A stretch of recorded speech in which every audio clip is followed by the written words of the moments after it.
Okay.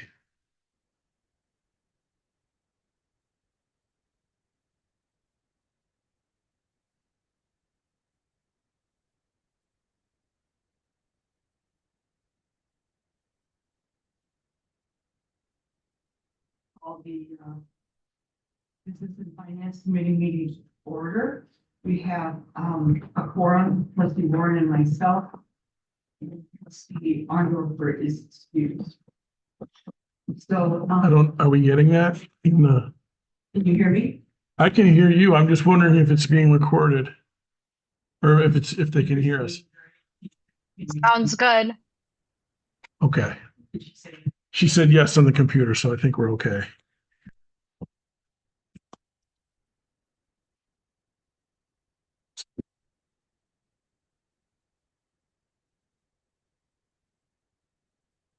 First, we have the long reading. You're in the, that's good. Financial. And David, are you making us on that? I am. This evening, I'm presenting the financial results through the first half of 2026. Overall, the village remains in a solid financial position at the midpoint of the fiscal year. Revenues and expenditures are generally tracking in line with the adopted budget, and at this time, we're not expecting any significant expenditures out of line with the budget in the second half of the year. There are a few items we're monitoring closely, but none represent significant financial concerns. Starting with revenue, overall revenues are performing as expected. Several revenue categories appear below 50% of the budget, but that is primarily due to timing. State aid, pilot revenues, and other intergovernmental revenues are received later in the year. So this is consistent with what we've seen in previous years. Interest is outperforming budget due to higher than budgeted interest rates. Just a note on that. We intentionally budget investment income conservatively. Interest rates in financial markets are difficult to predict, so we don't want the operating budget to rely on revenues that might not materialize.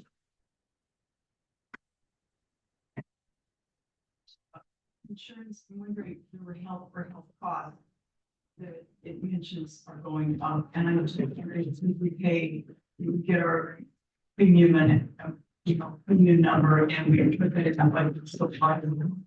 If it was public works, That I was going to get to that, but since you brought it up, that's a budget issue. There were two people that were not on the budget that received full insurance. What does that mean? That means in the budget we had them opting out, and they actually took insurance. Exactly. So question. That in the scheme of things, big miss, but it's more than offset by other budgeting surpluses, expected surpluses. We thought they opted out, but we didn't know. I mean, isn't that something they have to sign up for every year? Yes, it was a budget omission. Yes. And they decided to opt out. No, they did not. I take responsibility for that. As this person does the budget, that's a budget issue. And we do intentionally budget conservatively. And from what we're seeing right now, that'll be more than offset by other personnel surpluses. So question for me. I think what kind of I know that the interest rate environment has led us to better investment returns, as I understand it. Yes. If the Fed begins to cut interest, and I don't know how likely that is that something that could impact us for this budget year, or to the point where any kind of interest cuts would not be materially impactful on our budget? Well, we have a lot of our investments are fixed rate investments, but they're rolling on and rolling off at certain times. So I would say we're hedged to a certain extent. So in other words, this is not something where a big market downturn or a huge cut in interest rates. Well, I guess a big market downturn. Again. Right. And when we begin to budget, if that begins to materialize, by the time we will adjust the budget for that. And like I said, we're doing very well because the same question was asked last year, and we budget to, in fact, expect that could possibly happen. That's why we're doing well. Yeah, I only ask because of the volatility. Right. Volatility that some of the policies and choices and politics can create in the market. So Right. Uncontrollable. So continue with expenditures. Overall, we're 44% of the budget for the first 6 months. Several individual accounts exceed 50%, but nearly all of those are attributable to timing, software subscriptions, insurance premiums, etc. That was just talked about. The estimate of cost being approximately $40,000 over budget. However, we expect those to be largely offset by variances in other personnel-related accounts, and we don't expect that to be a significant impact on the department's overall budget at this time. yes. What would you? It's good that we seem to be tracking budget and there's no material variances here, but if you were to identify and knowing that we don't have a ton of time before we roll to the committee of the whole, would you identify any watch points in our current budget? And if so, what are they? The health insurance, which you talked about, the revenues on parking are potentially impacted by construction on Oakland Avenue.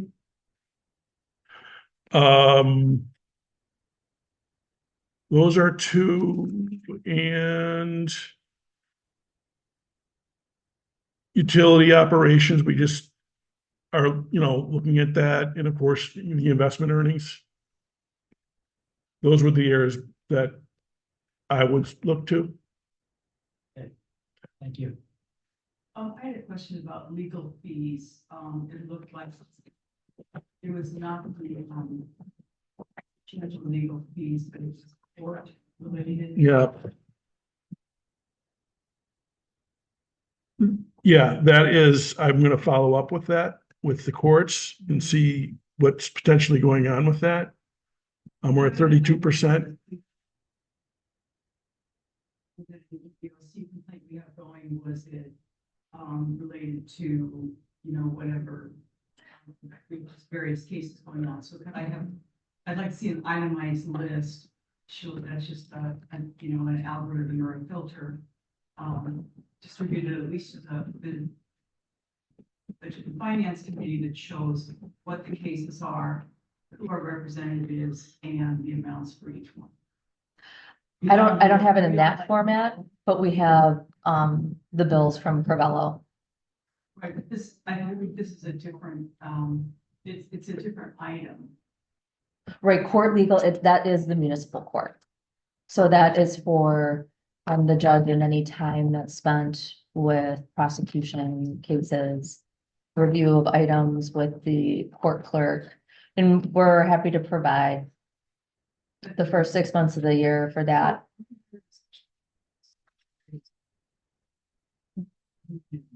No, so municipal for court legal, that is only municipal court. So, and it has increased. A part of that increase that you'll see at the end of 2025 was the Florsheim case. I believe that was that last year or this year? We're at the tail end. Now it will be continuing, right? But the rest of it is prosecution and items that go through municipal court only. So there's no EEOC complaints, there's no, like, Yes, Legal, yes. so the motion piece is rolled in. Well, in the 2025 actual. There's some hours billed to it in 26, or if something came over, but we can provide you with the 6 months of invoices. That's not a problem. I'll send that out in the Friday update. So you guys have it. I think it's the overtime wages. Go ahead, David. No, I have a question about these overtime. Close watching, read. There's something that we did with what's going on in the village that required extra overtime under police. Yes. Do you want to go?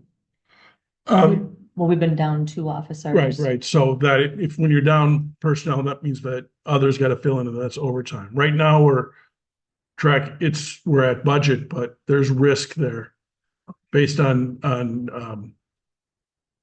when the officers return to regular duty. So we have, we're not down and we're fully staffed, but we're down to desk duty for some again.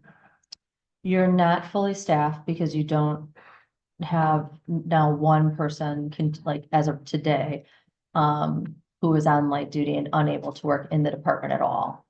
So they're covering for that loss of individual. So they're still on staff and they're still paid, but they're not able to even do desk duty. In the PD, we're having them do work here. Light duty is what we commonly call it.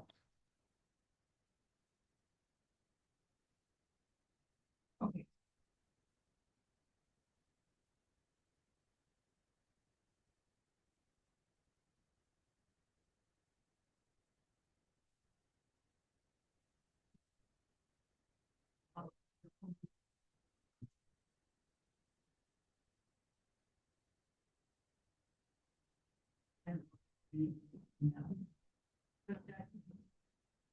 It doesn't seem like we're so I thought it was. Contracts and things would be a fine. Yes, absolutely. And, okay, so that, I just, in the interest of transparency, if you guys had just put in the memo, we thought 2 people were opting out of health insurance, they ended up being in health insurance, that's the issue with the health insurance, so. That's what I'm saying, Yes. just put it in the memo.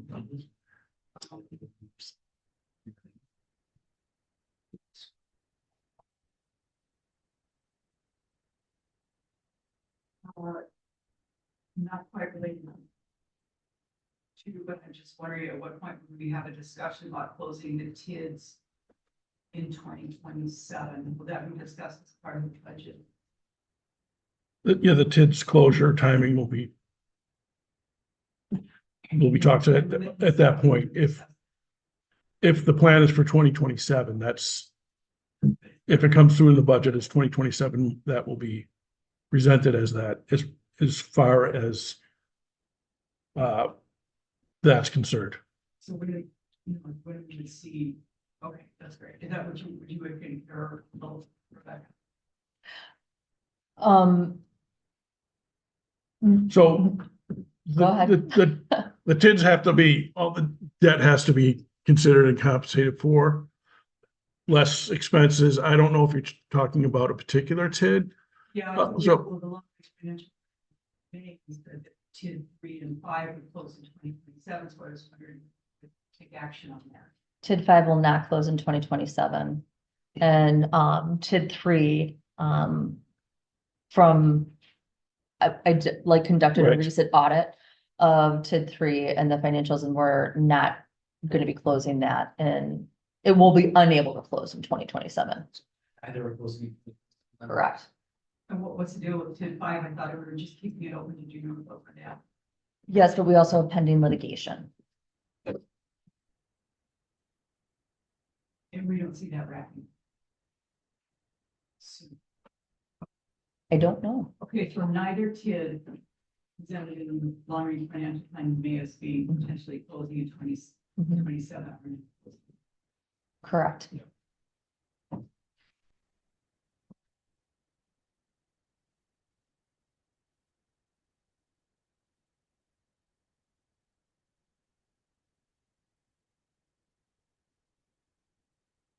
for me, maybe the whole, so. Look forward to the budget discussions come September though. Is there a motion to adjourn? So moved. Second, all in favor? I. And all the approved, adjourned at 7.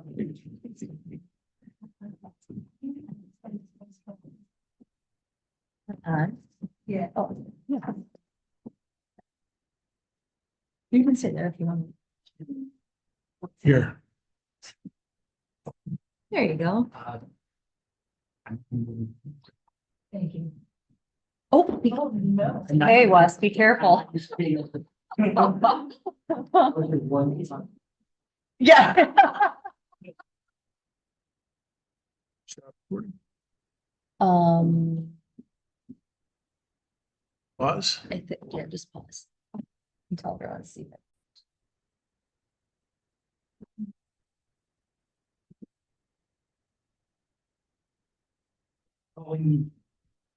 Calling committee the whole to order. I have 7:08 PM. All trustees are present with the exception of President McCaig and trustee Armdorfer, both of whom are excused. For this committee, the whole meeting, we have 2 agenda items, beginning with updated long-range plan estimates. For that, who am I turning it over to? Christina Domar. Christina Domer. Oh, Christina, I'm on. Yes.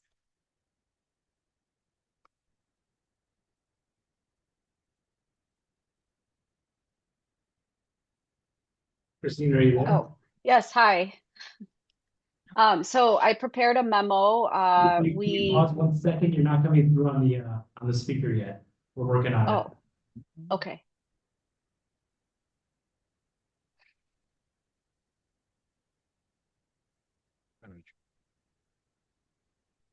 Christina, can you talk one more time? Testing, hello.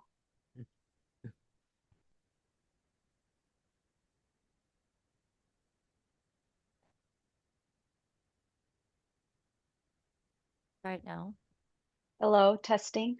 We can There hear we you. go. Can you hear us? Yes, thank you.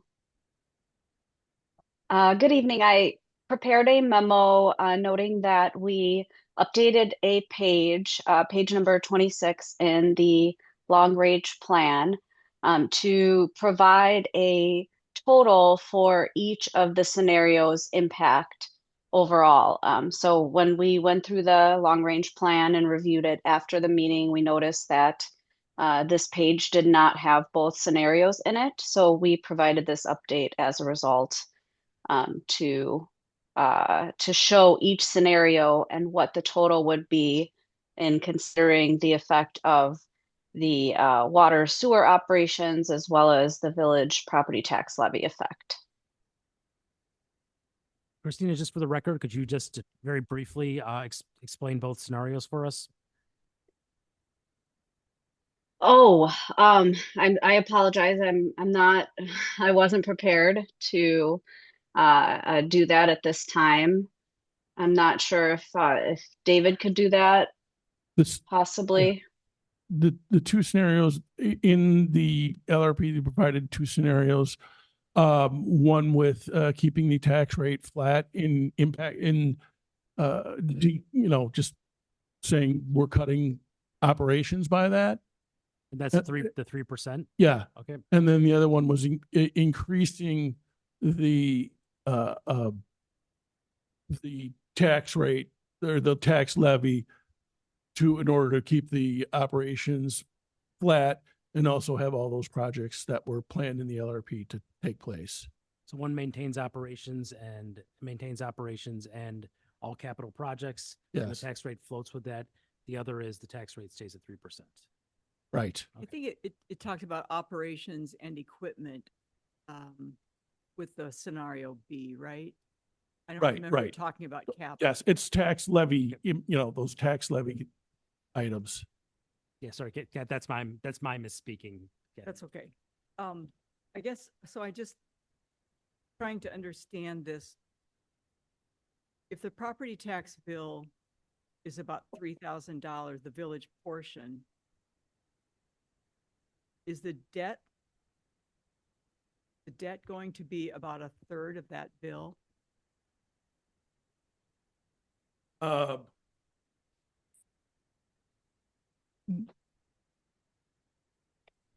the debt as a percentage of the $3,000. So you're saying, Yeah, the um, tax, that's what I was trying to figure out. right, so I don't have the numbers right in front of me as how the debt service is allocated as a total of that number. That would be meaningful. We could get Yes, absolutely. that's.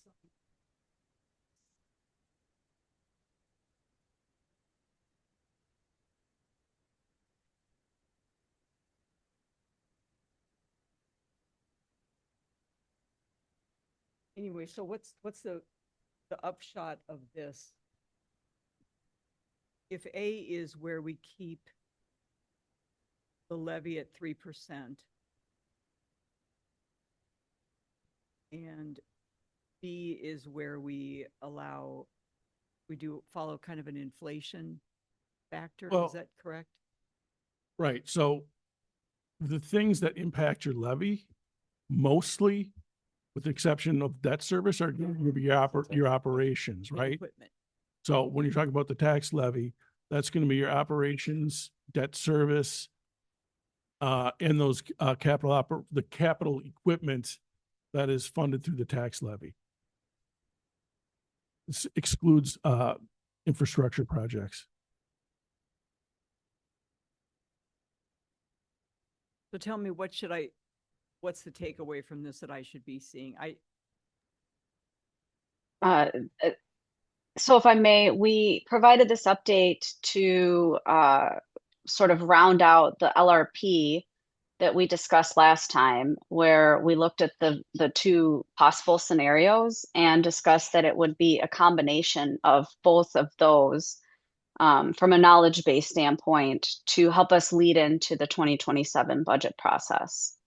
So just, an overall understanding of where we sit with the various projects that are coming and the different approaches that we can take to finance the coming budget process. Or did you say it's a combination of A and B? Well, it is unlikely that you'll just pick one scenario for all 10 years. So yes, it'll likely be a combination of, trying to smooth out your property tax increases as much as possible. And of course, knowing that we have some of these fluctuations coming with infrastructure projects that are greater. We have fluctuations coming. What does that mean? So with the debt service that is going to result from the infrastructure projects, in order to smooth out the levy, you would need to increase the levy at greater amounts over time so that you don't experience those increases in the levy at those times. So I guess even though you have scenario A and scenario B here, you're seeing us doing combinations of those? Yes, I believe so. This is for informational purposes so that we can make decisions during the budget process, so that you can get an idea of what the plans are for the next 10-year period, but looking at the short term for the 2027 budget process. So just to be clear, so we look at the 3% increase and we see that what that reflects, then we see what we kind of need in that pink line. And it's for us to determine how to smooth out that pink line, looking at 3%. For instance, 3% is good enough for a 3% increase works for 2027, but many other years it does not. And it's up to us to figure out whether to go above 3%, whether to reduce the services and equipment. But this gives us a roadmap to what we would need to do if we wanted to maintain services and equipment throughout these 10 years. What it would look like if we wanted to try to smooth it out. Is that I just want to say the way I see it is these are the two bookends, and the decisions are going to be made probably somewhere between those two. Mhm. Right. So that's why we provided those two scenarios. As you start getting closer to the decision-making point, you're gonna, the decisions are gonna have to be made on like, what are you gonna raise the tax levy by? Or, what are the other means to get operations where they need to be and to balance that? No, understood. So, and this is informational, so we obviously don't need to do anything tonight on this. This is just to give us an illustration going into the budget process in September. Correct. Yes. That is correct. During the conversation that we had, and I believe it was you, trustee Warren, you'd said, what is the impact on, give me an example of how this is going to impact a residential, home, right? And so here you see all of that together, whether that's, water, sewer, streetlights, and then the tax levy itself. Thank you. That makes sense. Any other questions? I am curious. I see here we've got the $340,000 current assessed property. For some reason, I'm thinking we had bumped that up to like 540. Is that not? It was. Yeah, we did. 580, 580 something. 84. So where it says property tax amounts are based on $340,000 current assessed property, should that be 540,000 instead? Yes. 5,000. Yes, yes. 584,000. 584. That's a big difference. Do these numbers still work with that? Those numbers are for 584. Okay. Yes, we apologize for the clerical error. We didn't update the description. And it looks like you talk about $120 million over 10 years. I was thinking in the long range financial plan, it was 131. Did we somehow save $2 million since May? No. I don't have that right in Okay. front of me at this. All right. I guess it was from page 5 of the long range financial plan. Existing debt service, this is on the 584 per household. It looked like it goes from gross debt service per household, 704 in 2026 to, I think 2029 is the first year it's a big problem. It goes to 1,100. And so, if you're, I don't know, the tax figure of 3,000, then is that based on the 584? Oh, okay. So then your tax bill in 2029, your tax bill would be 3,180, and your debt service cost per household is 1,163. So about 30% of your tax bill would go to debt. Is that correct?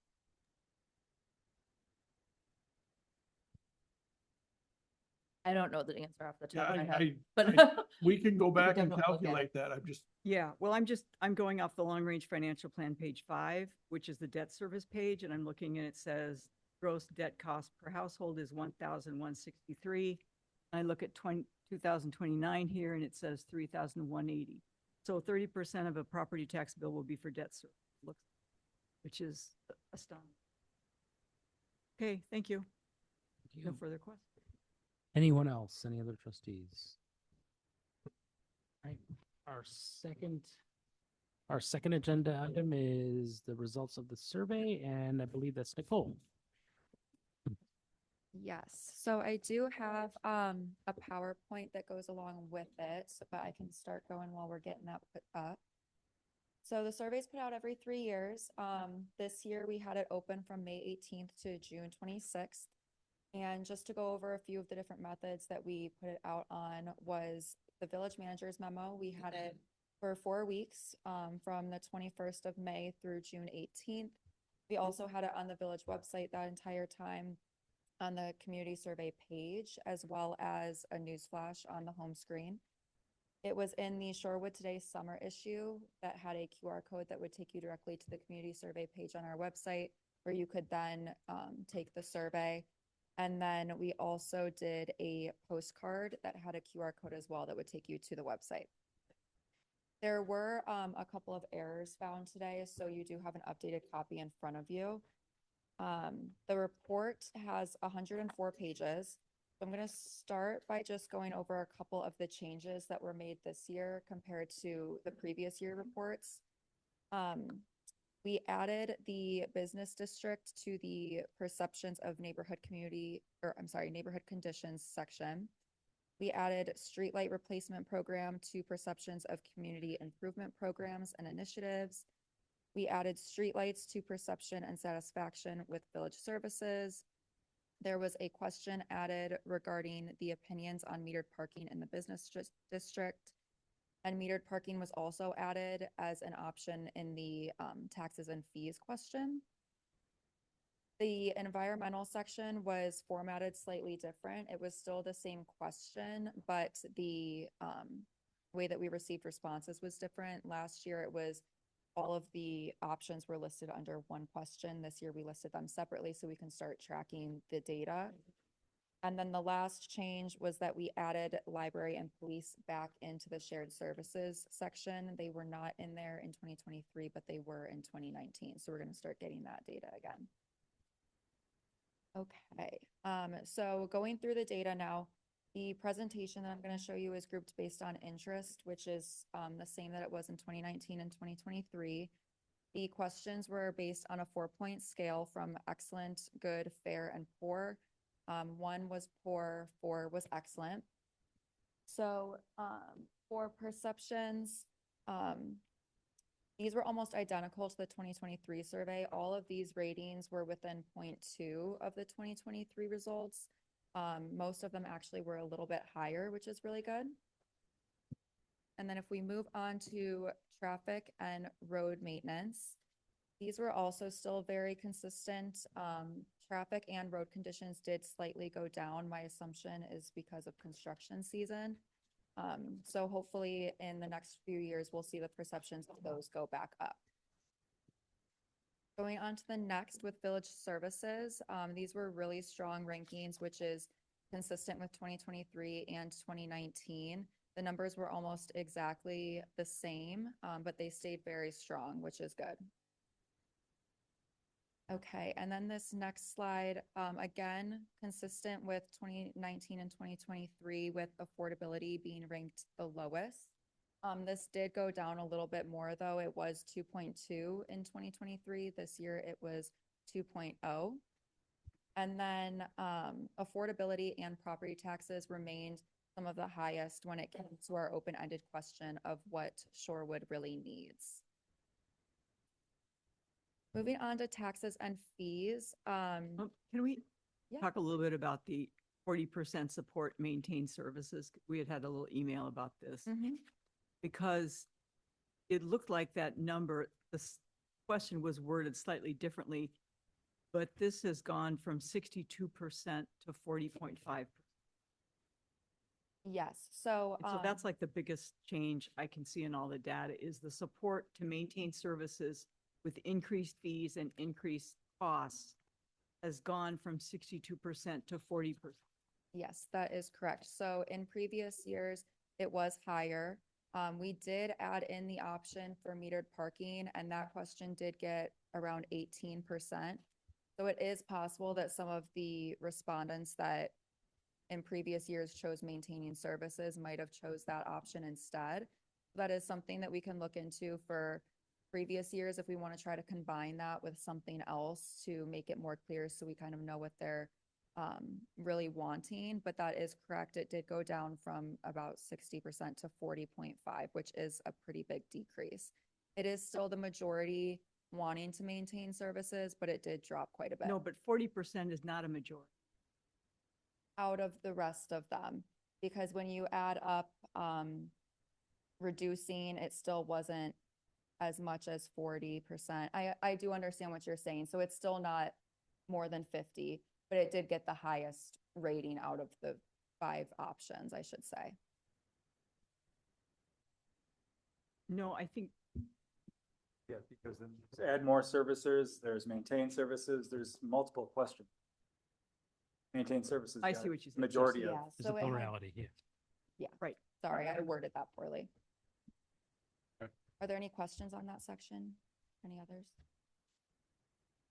Okay, so moving on to the parking responses, we did see a small decrease this year. We did add that metered parking question, which did have a big opposition rate. We had 47% of the respondents opposed adding metered parking to the business district. These numbers did go down a little bit though, compared to 2023. So that is something to keep in mind. What were they in What does 23? the 81% mean, parking on your street during the day? That was that they were able to. So when you look at the charts, it has the different options. So it was ease of parking. So 81% found that it was still, they had fine, they were able to find parking on the street. So all of those numbers are showing the availability for parking and the ease of parking. Also on this slide, okay, we went over the meter. Okay, and then moving on to quality of business. This one did drop 0.2%. We also did ask the question of what Shorewood really needs, and some of the top responses were grocery stores, filling empty businesses, and then also just more vibrancy in the business district, which once again, we're in kind of a weird season with the construction. So hopefully in the coming years, we would see that number go back up. What was the question, or how was the question phrased, do you recall, in 23 as it relates to the business district? It was the same question. And the drop for this question, was there a drop in responses? 0.2. So small, but Okay. still there. So for the qualitative portion, when they were responding to what really needs to change, are they the same? Were they provided the same opportunities for answers as they were in That was an 23? open-ended question, so they Okay. were able to just type right in there. So after sifting through that data, those were the top three. They're similar, but they are a little bit worded differently. Okay. I believe last year, or I'm sorry, in 2023, there was more specifics about the type of businesses that they wanted to see. Okay. Where this year, it's a little bit more broad. Moving on to the DPW facility needs, this was one of the things that was a small error on my part. I had the graphs mixed up. So 63.3% of the respondents were familiar with the DPW facility needs.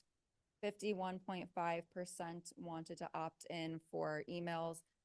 I do have a list of all of those emails for people that actually responded with it, and that was sent over to DPW today. So they now have those and they can add them onto their list.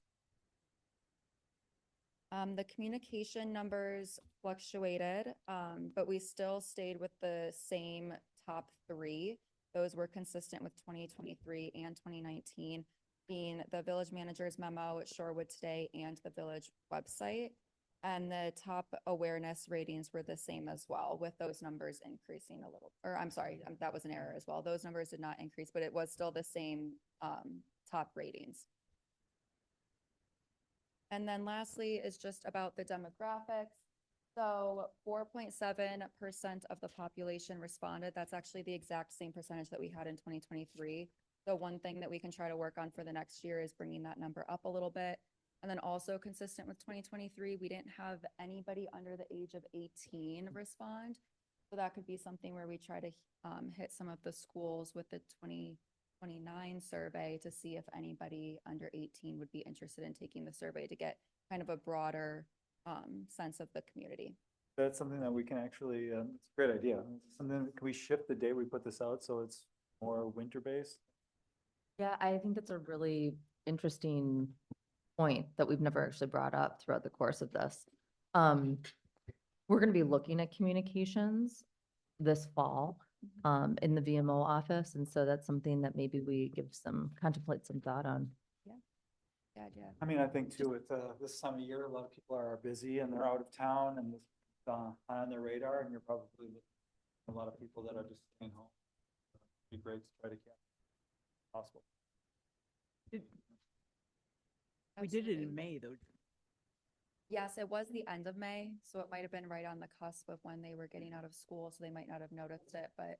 we The can other really thing I shift. would say, if you're looking for consistency of I'm no expert on polling, but wouldn't you want to keep it consistent with what you've done? And if we haven't done outreach to young people before, I think for consistency in your results, Well, we need a bigger demographic. We can't just have 75 plus answering this. We have Well- to have a wider demographic of ages. Having spent some time in my life looking at polls, you can break out the demographics. You can still ask the questions of the different groups, the different age groups, 18 to 25, you know, 26 to 30, whatever. And you can break out in the crosstabs, you can break out those demographics. So you could, if you wanted to, if you were concerned about them skewing the results, you could take those demographics out, rerun the numbers and see where you stand at the end. But I don't, you know, that is fairly simple to do. It shouldn't be a reason that we wouldn't ask questions, but I think that, you know, the questions for under 18 would be given the appropriate amount of weight. Right. Okay. Kind of on that point, I think this dovetails with what you were saying, Eric. I note that we did note improved response rate from non-white groups, but I would think that we still need to focus on that for the next time around. I'm looking at the response, 85.3% white, 9.4% prefer not to say, and then you get into the non-white groups. So it might be improved, but it certainly is nowhere near where we would like to see it. So I think we want to start to think about that the next time around as well, because that's a How very close important are we to the actual demographic? Yeah, Is it like 3% non-white in the? I think it's significantly higher than that. Oh, okay. But I would like to, again, I note the trend line is improving, but it's probably not anywhere near where we want it to be. Yeah, So, it's slim, so we can look into that as well. and it's not a criticism of you or your process. It's just something that I think we need to apply some focus to. Absolutely. I guess I was really surprised by 52% that responded have been in the village less than a year. Am I reading that right? I thought it was fascinating. Yeah, that was surprising. Yeah. I mean, that shows to me that the communication really worked. Absolutely. Because people new to the village, over half the respondents have been here less. Yeah. All right. I know that we're at time. I have one question. Please, Go ahead, Mr. Chair. Do you have access to the old surveys from 03 and so on and so forth? I'd be interested for questions that are similar, if there are certain trend lines, if affordability bounces up and down, or if it's sort of consistently gotten a little bit worse post-COVID. Is that something that would be relatively easy for you to put together of just, you know, and it doesn't have to be all the way back to Do you want 2003. the raw data or do you want like the graphs and everything? Because on the graphs in the report, there is from 2019, 2023 and 2026 Mhm. data. But if you want the raw data, I can grab that as well. I mean, I don't need like crosstabs all the way back. Okay. The raw data, the percentages, so basically the top lines, the percentages from similar questions in years past would be interesting to me. Especially if the response rates were sort of consistent. So if we're looking at roughly 4.7% of the, you know, of the population, I just want to see kind of where we are maybe over a 10-year arc. You know, are people feeling more and more comfortable about some things, or service, you know, the 20% drop in service? Have we seen that before? Is that an anomaly? You know, what could that be tied to? So just a little bit more of the top lines. Definitely. We have access to that. We have some of it on our website, and if it's not on there, I can grab it and Okay. give it to you. Yeah, I mean, like, if you have the time, I would appreciate it. If I can nerd out on some data. Any other comments? I know it's probably closed up. I note that we're at time. We're past time, actually. If none, I'll take a motion to adjourn. I'll move to adjourn the committee of the whole. Second. Motion and a second by trustee Stokebrand. Peachy by a hair there. All those in favor? Aye. Aye. Aye. Any opposed? Aye for me too. Motion carries.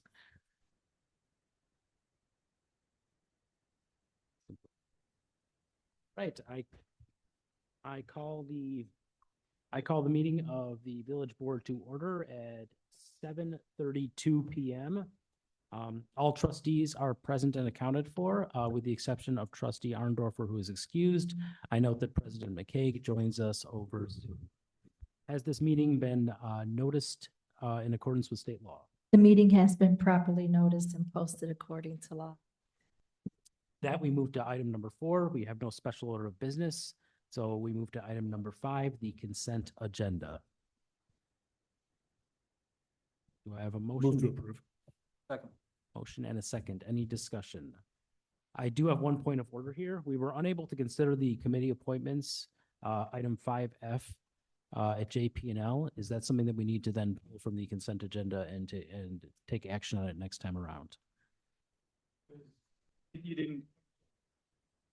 We lacked a quorum because I was absent. I apologize. Can we go without a recommendation? I mean, I think it's a number of people equal the number of spots, so we could probably just, We could just plug them in. yeah, I I think mean, we can, I think it's just It's 1-to-1, so yeah. are you comfortable with that? It was my error that I was not at the meeting, so I- I would like to proceed with the recommendations. I'm good with that. So in that case, it would just stay on the consent agenda, is that correct? Unless someone. I don't. And this is on me, so I'm trying to make it good.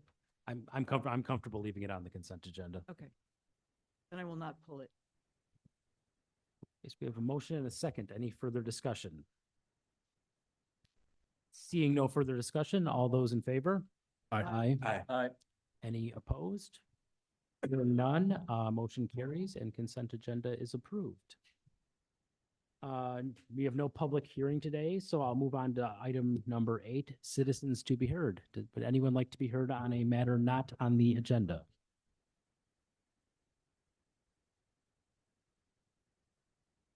Okay, I will not see anyone on Zoom. I will move us on then to new orders of business. Moving us on to 9A. Move my computer so I can see it. 9A, consider ordinance 3089, authorizing the village clerk to issue provisional alcohol license and repealing the economic development grant for reserve Class B alcohol licenses. I think this is you, Rebecca? It's me. Oh, sorry. So this would occur for new businesses only. So existing businesses do not have that option of requesting a provisional license. This helps them if they have a close opening day. We can give them time to get their permit a little sooner ahead of the board approving and JP&L recommending it to the board for approval. And as I read it, this is now a requirement under state law. Is that right? Correct. Okay. And with that also is an example of a license application. Thank you. There's one other thing that it does. It repeals the economic development grant for the reserve Class B. That's just a cleanup or a housekeeping matter. All communities for a while what most communities in the state did is when you got to the reserve B that cost 10 grand, you'd essentially give it back minus the normal application fee of $500 for the regular one. And then the Tavern League got a hold of that, then the state lobbying, and they changed so you can't do it anymore. So technically it's still on our books, but pursuant to state law, we can't do it anymore. So it's just eliminating that provision. Got it. Thank you. Trustee Stokebrand? Are you ready for a motion? I'm ready for a motion. I move to approve ordinance 3089. Second. A motion and a second. I'll open it up for any further discussion here. Any public comment? Hearing none. All those in fit, is this a roll call vote? Clerk Carroll, I will turn it over to you. Trustee Kudo, Yes. trustee Arn, trustee McGovern. Aye. Trustee Stokbrand, Aye. President McCaig. Aye. Trustee Warren, Aye. trustee Ursink. Aye. Motion carries 6-0. Motion carries. Next order of business is 9B. Consider ordinance 3091 for traffic control at intersection of North Farwell Avenue and East Beverly Road. Scrolling down, is this? It was at the Public Works Committee. At the Public Works Committee, so is that Director Griefentrog who's, It would actually be trustee Ursink. oh, Trustee Ursink. Thank Making you. this too complicated. Nope, thank you. So at our last meeting, this is something we discussed and, I think there was sort of a bigger discussion about stop signs as there always is. And the group decided to recommend, I actually forget what it was, if it was a 2-1 or a 3-0 vote. Anyways, I did try to make the conversation, I did try to create a conversation around all the different work we're doing in Shorewood with the Greenways project, the Complete Streets project. And we're starting to see now this increase after putting a couple stop signs in. We're seeing a lot more stop sign requests right now. And that's where sort of the conversation, was. And but in the long run, we did recommend 2 stop signs on Farwell and Beverly. Thank you, trustee Ursink. Do I have a motion or any questions? I'll move to approve. A motion from trustee Kudo. We have a second. Second. Second by trustee McGovern. Any further discussion on the matter? I just want to say, I would like to have seen the map of the area with the stop sign locations. It sort of is always good to just see how many we're adding in. I'll support this, though. I'm afraid there is stop sign fatigue and people start to just roll through them, but until we get the Greenway going, willing to. Thank you, trustee Stokebrand. I plan on, not supporting this, just because I believe that, it's harder to take out a stop sign than it is to put a stop sign in. And right now, they're just sort of really, we're starting to see just this increase in these stop signs. It's very hard for us to say no, because we're very sympathetic to our residents in some of these areas. And I really, before I start to approve more stop signs, I would like to get a lot of our studies done with both of our, the Complete Streets and the Greenways project before I approve any more stop signs. Thank you, trustee Ursink. Could I ask, was there anything about, did the police department weigh in on this? Is there any data of anything that's happened at this intersection? I think they said there was 1 crash, but the Farwell is a dead end, right? So the Farwell, it's like it goes in sort of a block, or not even a block, maybe half a block, and it stops. And so it's the intersection just north of that? It's, Yes. so, yeah. Yes. Yeah, just north of where it stops. So there's going to be, there's going to be a stop sign sort of on Farwell, both north and south. For basically. A half a If you're street. northbound, it's only a 1 block. I suggested 1 stop sign, but the group said if there's 1, we might as well put 2. I think given that, then I'm going to have a hard time with it. So close to a dead end. It's not even a full block. It's a half a block. I'm inclined to support this. I do hear the concerns about a piecemeal approach, and it would be nice to have a comprehensive, holistic approach to placement of stop signs. Otherwise, you do run the risk of stop sign fatigue, or and again, easier to put them in than to take them out. But I know that, we've had issues with reckless driving within the village, fast driving within the village, and at this point in time, I'm going to support the stop sign there. Any other comments? Any public comment? All right, then I think we are ready for a vote. All those in favor of the motion on the floor. It's a roll call vote. Thank you, Clerk Harrell. I'm a little rusty at this. I'll turn it over to you. Trustee McGovern, Aye. trustee Arnder, trustee Stokebrand, Aye. trustee Kudo, Yes. trustee McGovern. I'm sorry, trustee Warren, Aye. trustee Ursink, No. President McCaig. No. Motion carried 4-2. With that, we move to 9C on the agenda, which is consider memorandum of understanding between the city of Glendale and the village of Shorewood for the redevelopment of 4100 through 4182 North Hubbard Street. And for that, I will turn it over to the village manager. Included within your packet is an MOU. The city of Glendale passed this MOU in August, July, on July 16th. And we're looking forward to you considering it tonight so that we can continue evaluating properties for either a future public works facility or a transfer station and cold storage. Our current site can accommodate for both the main facility and transfer station and cold storage. So this is why we are considering alternative sites. We will also be looking forward to completing an Alta survey that will be obtained to clarify utility easements and the property boundaries, and then concepts for each use will be provided at a later date.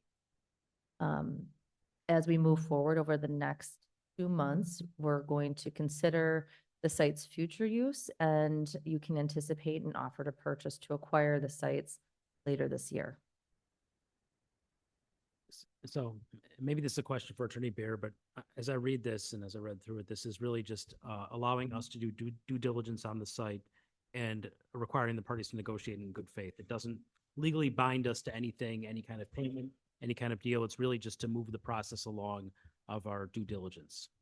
That's absolutely right, and an excellent summary of what it actually does. As an MOU, as opposed to a binding contract, it expresses the intent of the parties to mutually work together towards what we would anticipate would be some kind of a sale or binding agreement later, but that's exactly what it does. Thank you. Yeah, I saw Trustee Ursink first, then I'll come to you, Trustee Stokebrand. Trustee Ursink. I was gonna make a motion, so. My question is, now if we approve this MOU, how does this affect what we do in closed session? So obviously, we don't want to have a discussion about anything that would jeopardize our position for negotiating the best price or deal. And so we want that to be in closed session until we're ready to make our offer. But for the public and the residents, how does this affect what we do in closed session versus open session for both the Glendale residents and for us to keep the process as transparent as possible, but yet protect our bargaining position? How will we go about determining what's in closed session and what's not with these two MOUs, if they are? The only items that will be included in closed session are those that are subject to negotiation and therefore privilege. But when we do get to a point where there are vetted concepts that can be shared or different alternatives, we will definitely anticipate bringing those forward. As you'll see in the memo, there's still some gathering of information to be done to even evaluate how or if the site could be used for either of the uses that have been discussed. So we need to get to that point to be able to have a more meaningful discussion. But that research is all public information, right? I'm having a hard time obtaining that information because there's not an Alta survey yet for the site. There's also, there's not title that's been run on the properties. And then we have not had our engineer evaluated with those factors, assuming it can be used in those ways. Right now, based upon particularly the We Energies easement, which we're still trying to get clarification on, there's no site plan that I have that it's affirmative that we could do what is there in that particular location. But I guess a list of all the concerns, the We Energies easement, I don't want to say anything else because I don't know. That's what I would like to know, is what we can discuss, because I think the sooner that we can do as much in the public forum, the better off we'll be.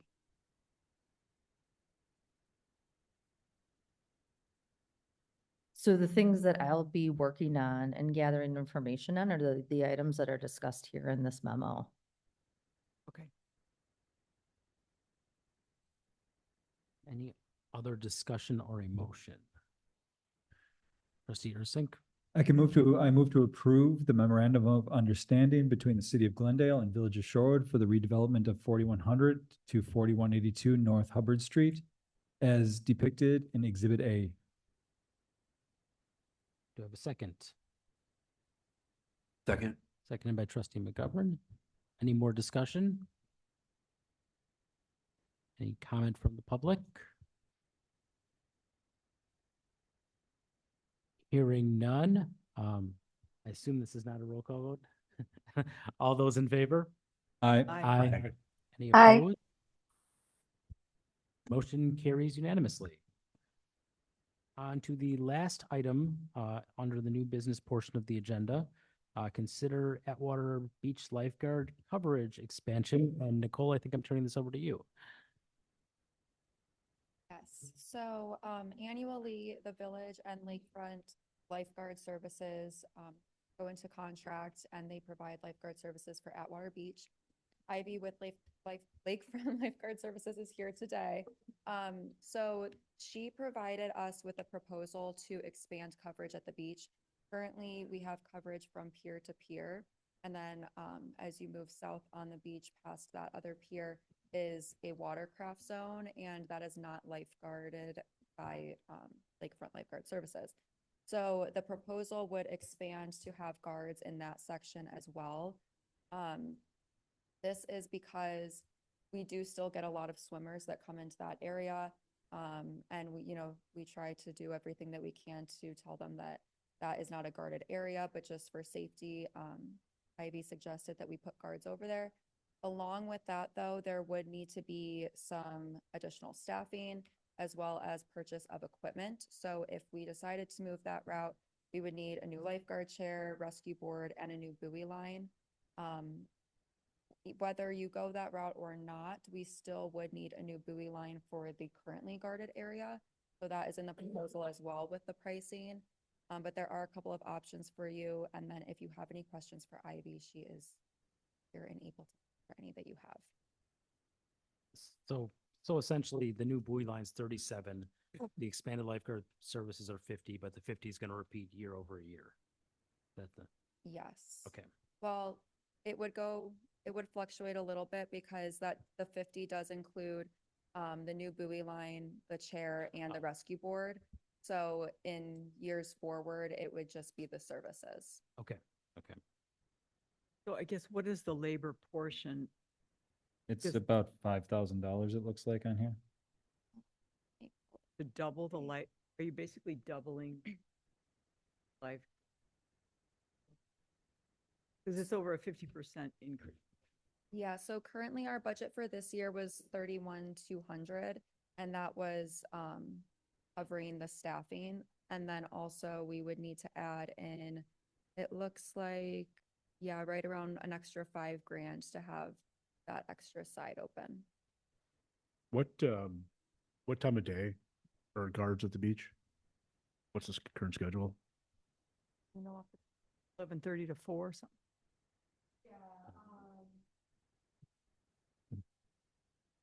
Welcome, Ivy. Oh. She's our fearless leader of the lifeguard. So depending on the day, we are there either 11 to 4 or 11 to 5.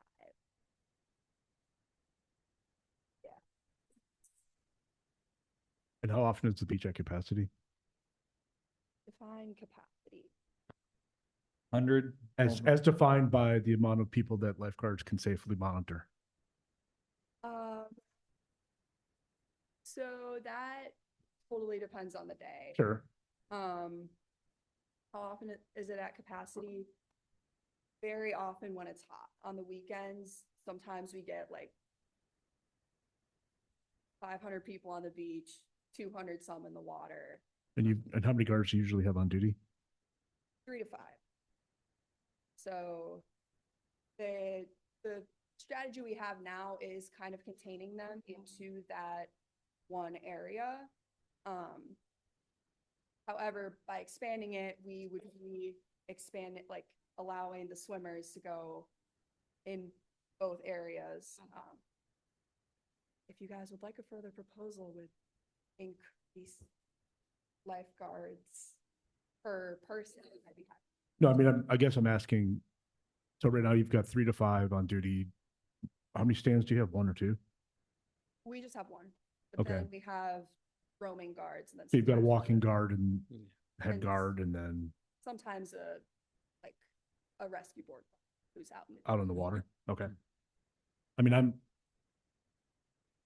I'm less inclined to expand the area of coverage as I am to expand the hours of coverage.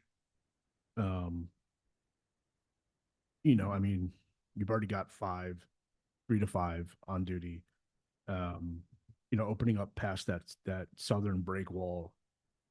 I mean, that's a whole, it's a whole different area to guard. Would you? I mean, do you guys have like sorry, in past life, I had a different Do you guys have a trauma kit and stuff down there, or how are you taking care of victims or injuries or something in the public? Yeah, we have a backpack that contains an AED, a first aid kit, Narcan. Okay. The basic, we follow Red Cross guidelines. Okay. Rescue supply. I could go on. I mean, I guess I'm maybe to follow up a little bit on you, I'm just interested in this particular proposal on, do you see more people going past that break wall? Or, do you see this as, what's your biggest need down there? Do you see enough people going past that to come with this proposal? Can you talk a little bit about that? Is that something you want to see, or is it hard for you to manage? I'm sure it's hard for you to manage as it is right now, and that's why you're asking for more people to cover that footprint. But if we made that happen, is that something you'd want to even see happen down there? Absolutely. So to kind of explain what is going on down there right now, and in past years, I've worked at that beach since I was in high school, even under my predecessor. And the entire time I've been down there, so Atwater Beach is split into the 3 piers. I'm sure you've been down there. And that middle pier almost cuts the beach in half. So only half of the water is actually guarded. And it's been that way for many years.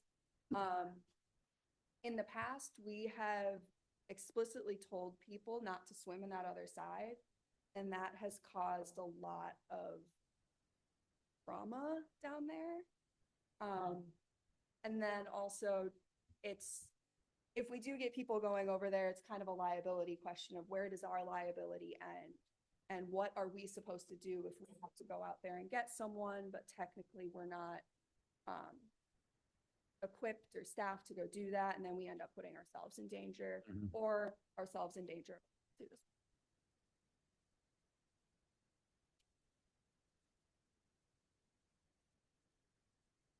Kathy has a question. Justice Stokebrand? So the biggest problem is people are going, I think when this all started, there was a feeling that there would be a lot of paddle sports used, paddle boarding, canoeing, kayaking. And so perhaps that hasn't happened the way it was originally intended. So the beach is full, it's hot. People start to go over. You do currently put up a sign that says paddle sports only, no swimming, right? And so people are not following the instructions and they're going swimming where it says, so then someone has to get on the megaphone and say, please come back to so the biggest problem is you see them swimming where they shouldn't be, and you have to say, please come back. Pretty much. And it's some tension when you say that they shouldn't do something that they're. And we also have this year kind of gotten a little bit more lax because we've gotten a lot of pushback about legally, we can't tell people not to swim over there because there isn't a law that says where and where not to swim. And so what ends up, my main concern is that it? Below? So the southern. It's the bottommost From the pier, from the T jetty here. right where the going cursor is. to the south. And so again, it's $5,000 to add. Because the price goes from 31 to 50. But the personnel part is only 5 for the whole summer. an extra 5 on top of the 31. It's 175 hours and 108 hours at $17 an hour. You're looking, Kathy, the reason the number discrepancy is so large is because they need Equipment. a backboard, a chair.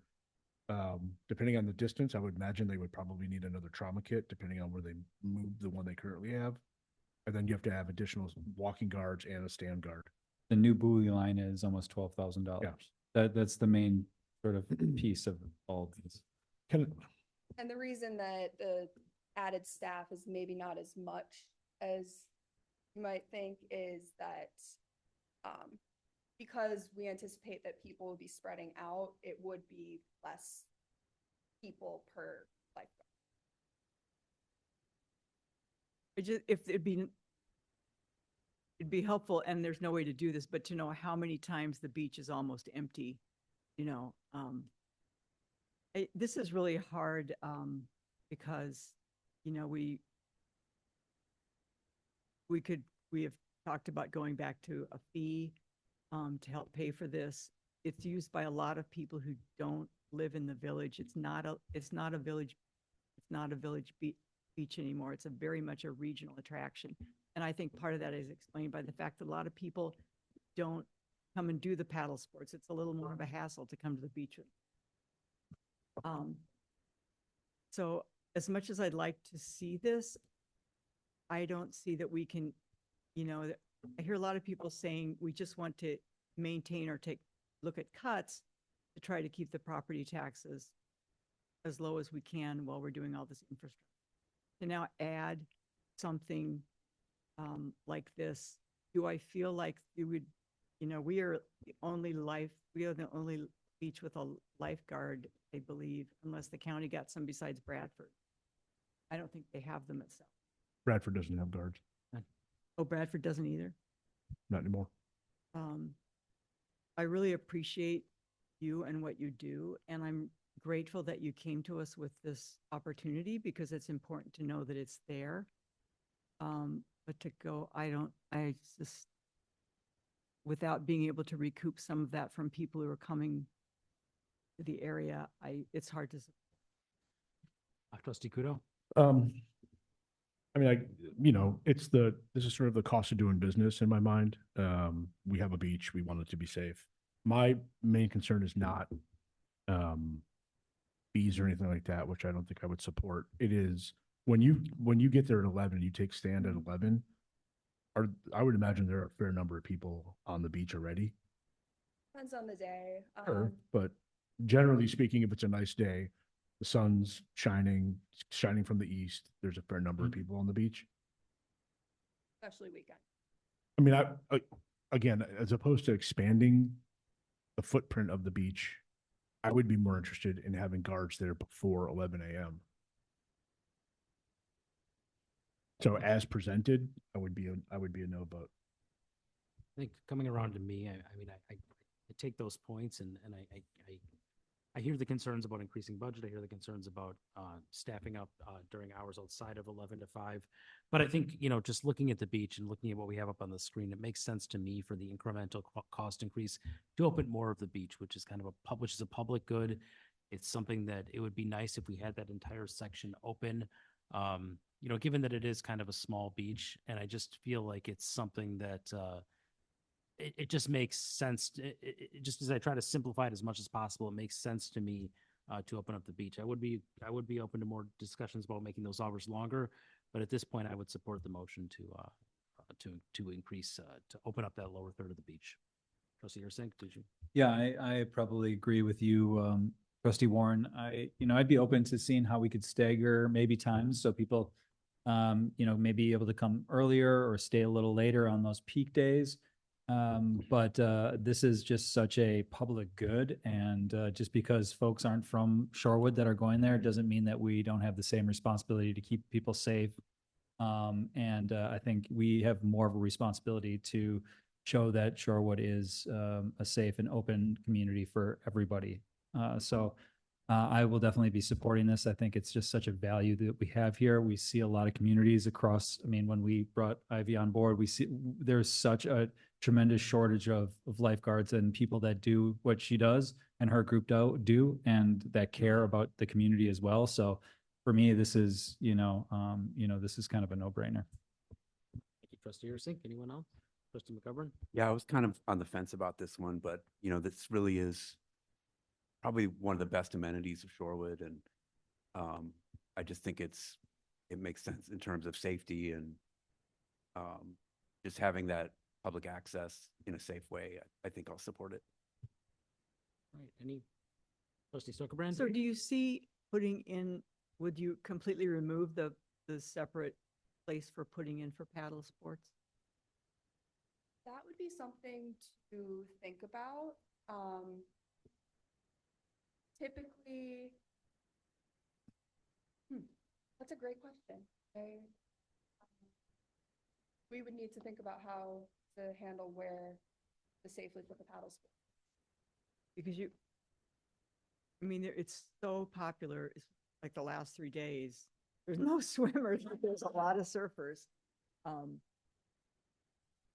would hate to see that all becomes swimming. And I don't. I will say typically with the paddle sports, we do see those folks go, they tend to launch rather than hang out, which is part of the difficulty with that half looking empty, even if it is for. So would it be unsafe to continue to have a launch zone there? Or I think we would be able to set up the buoys in a way that we could have a launch. I could talk to that I received. But Do you set your own buoys or do they come out and do it for you? we have been setting our own. This time around, I do think we would have them do it for us, but Just because they're new?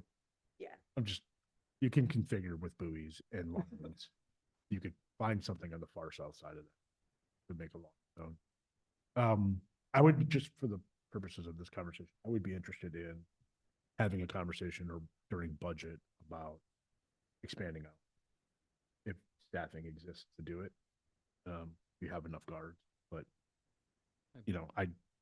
I think it makes sense to have, especially the way the sun is coming from the east, and it gets cold there once the sun goes past the ridge. Expanding a couple hours in the morning, I think, could make a lot of sense. Yeah, I'd like to have that discussion as well. Trustee Stockerberg? I wonder also, as part of the budget discussions, we have the new Art Shorewood. Would someone from a foundation or another group, could we find grants or something to help pay for the equipment?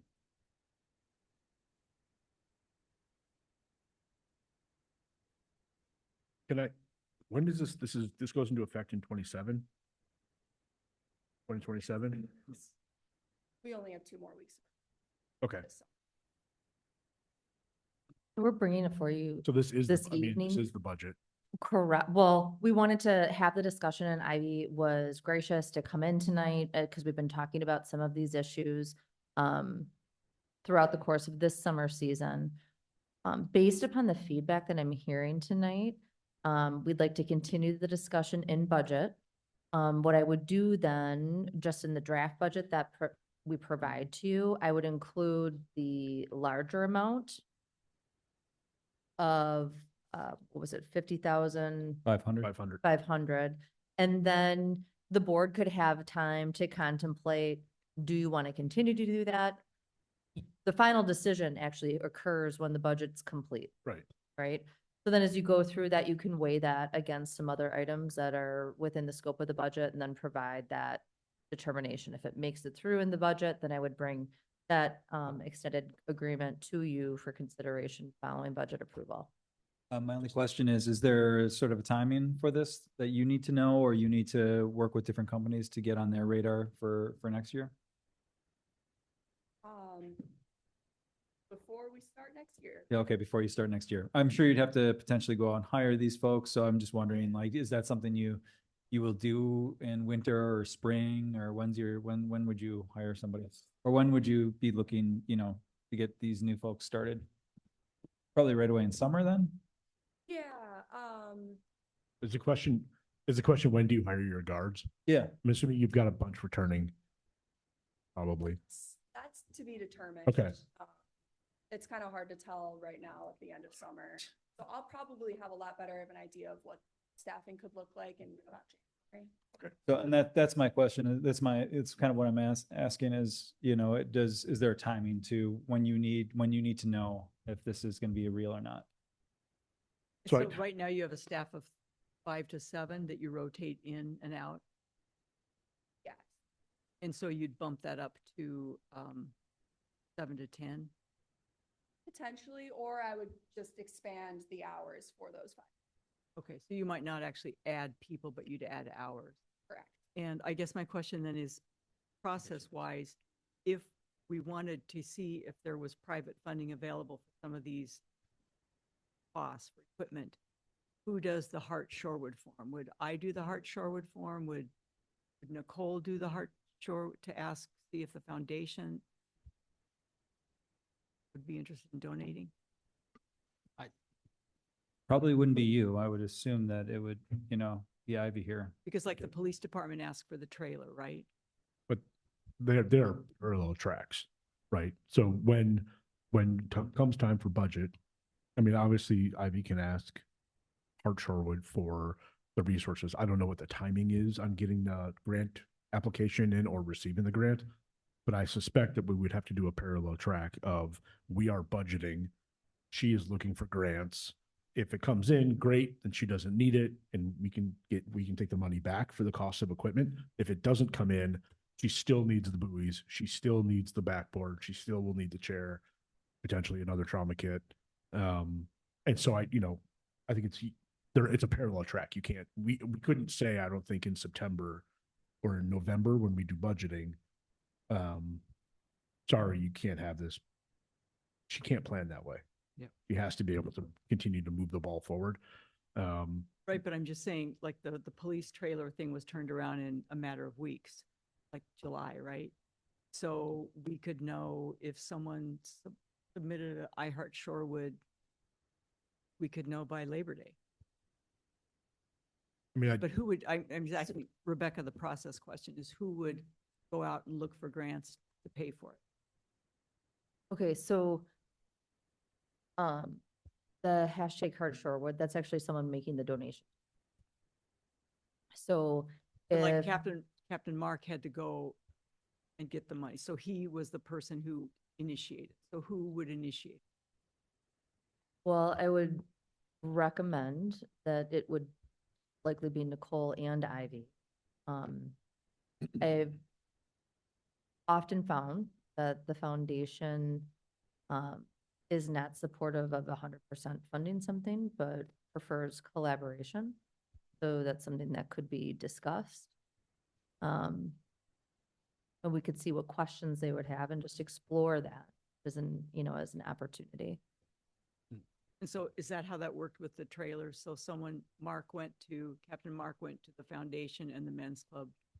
He's been working on it for some time. Okay, so that's what he did. You're just seeing the culmination of it at this point. And sorry, I want to make sure trustee Kudo is. Yep. So I think what I would like to recommend would be that we take the 50,500, which is the full allocation request. And then if you can put in the additional hours, as part of, because I would move the table this right now and then put in the additional hours from 9 to 11 or whatever for the additional guard service, and then make that your actual request for budget. So it'd be 50,500 plus 2 hours a day, $17 per unit, 2 units of guards or whatever it happens to be, and make that your actual request. And then parallel to that would be you having conversations with Shorewood Foundation or, whatever, to try to see if they would be interested in kicking in for the cost of the chair or the cost of and then the village would take care of the other hard assets like the buoys and the part-time staff. That'd be my recommendation. And that would be something I would be comfortable voting yes for. It sounds, trustee Kudo, that sounds like a sensible approach to me. Again, I'm supportive of this concept. I'm also supportive of adding hours, but I want to look at all options and do it the right way. And I think that if we're not under a time constraint here, I'm comfortable with tabling this, bringing it back rather quickly. And obviously we need it as part of budget. So, we're we have to do it sometime in September. So, I think that that's a good approach to this issue. Do you have any questions about what I'm saying? So based on my understanding, you're Yep. saying that we move forward with this increased budget. Within that, have the expanded hours, and then what's not covered of equipment, look for outside sources. So basically what you're asking for right now is 50,500 to cover everything we've talked about. We could pass that tonight, in which case it basically is a budget recommendation. the budgeting process has not started in earnest yet. So it would be a recommendation from the board to Budget and Finance Committee on how much to spend. What I'm saying is we hold off on making that recommendation right now. You and Nicole go back, you figure out the cost of the 50,500 plus whatever additional hours you could cover for services, right? So like 9 to 11, probably not after 5 because it gets cold down there, but 9 to 11. And then when budget time comes around, you and Nicole work on what the new budget number request is. That includes the buoy line, all the equipment, plus the 2 additional hours and the additional guard time, which will probably come out to somewhere around 53 or 54,000. And that covers everything. That sounds good. Parallel to that, it would be you having a conversation, you and Nicole having a conversation with whatever foundations or potential granting entities exist to try to cover a portion of that, assuming that they're not going to cover the whole thing, which I'm sure they won't, but maybe they'll be interested in covering the backboard and the portion of the chair. Whatever we can, our position is, would love to do it. Whatever we can do to make it a little bit less expensive for the taxpayers, we're interested in doing. So we're just sort of asking you to do a little bit over here on the foundation side, the grant side, and then come back with the total amount during budget. Yeah, so Does that make sense? Did I Yeah. over-explain that? No, that makes total Okay. sense. I appreciate it. trustee Stokerbrand? So I like options. So I would like an option to improve the geographic footprint. And he would like an option to increase the hours. So that's what I would like to see is options and costs. And I would like to say that there was a Friends of Atwater Beach for a while and they had money at the foundation. I don't know if they have any left. I was a member, kind of disbanded, but that would be one avenue. And others might be the Shorewood Women's Club. So procedurally, then I would think that what we want to do is, Is there a motion to table it? yeah, I would think Yeah. we want to take, we need a motion to table, and then I think we have provided sufficient direction outside of that. Defer. Is there, Or you just don't have to make. Yeah, we just don't do anything. I'd like to direct staff to work with, Atwater Beach lifeguards, lakefront lifeguard services and come back with a proposal for budget. Second.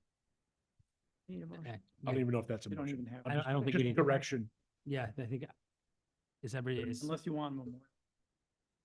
And there's always a Shark Tank event too. and I know that happens in February, but I mean, that would be a perfect situation for raising the money for the lifeguard chair or the rescue board. So I'm sure they would be very supportive.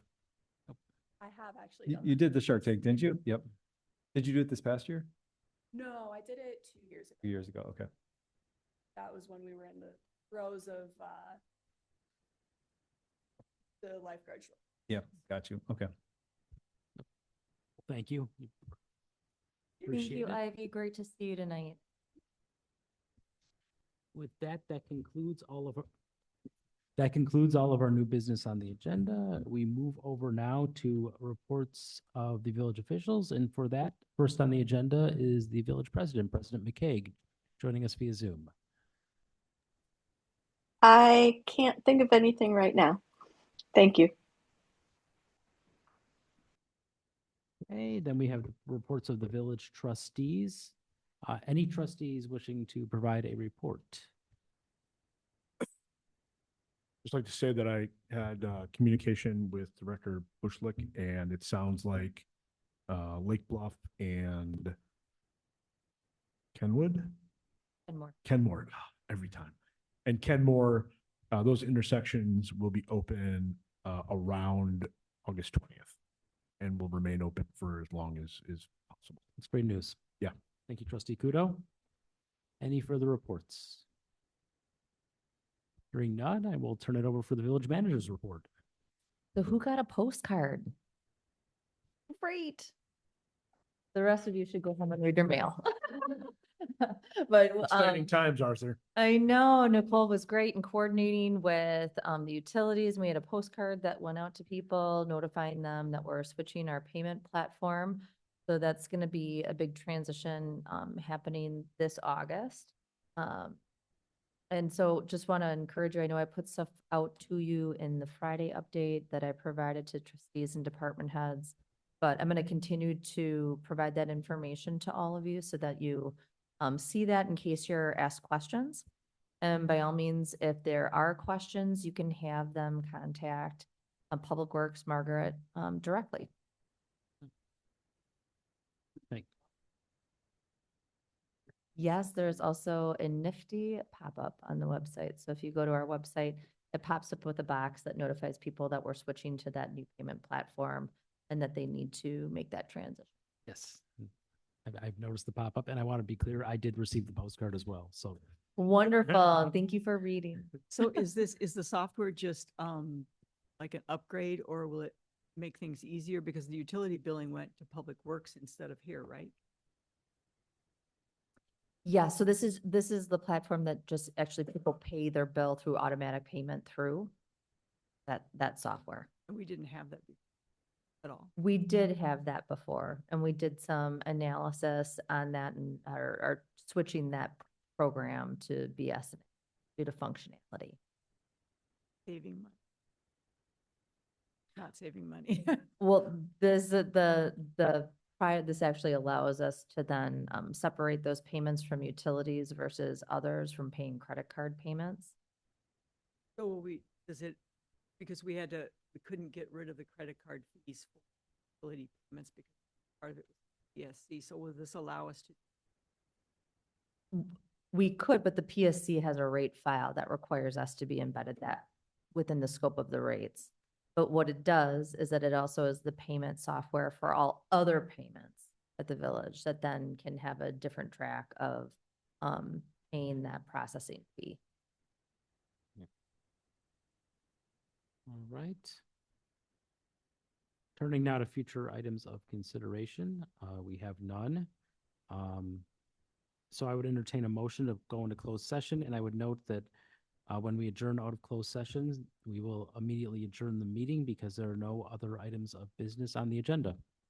I would like to move to consider moving into closed session pursuant to Wisconsin State Statute Section 19.851E to deliberate or negotiate the purchasing of public properties where competitive or bargaining reasons require a closed session to discuss prospective properties for a new DPW site. I will second that motion. And I believe this is a roll call vote. Trustee Ursink, Yes. trustee Warren, Aye. President McCaig, Aye. trustee McGovern, Aye. trustee Stokbrand, Aye. trustee Kudo. Yes, please. Motion carries 6-0. We are returning into closed session as of 8:21 p.m. For those of you who are on the call, we're going to be shutting down the Zoom and we will be taking no action. So just wanted to let you know as we click this off. And President McCaig, I will follow up with you offline.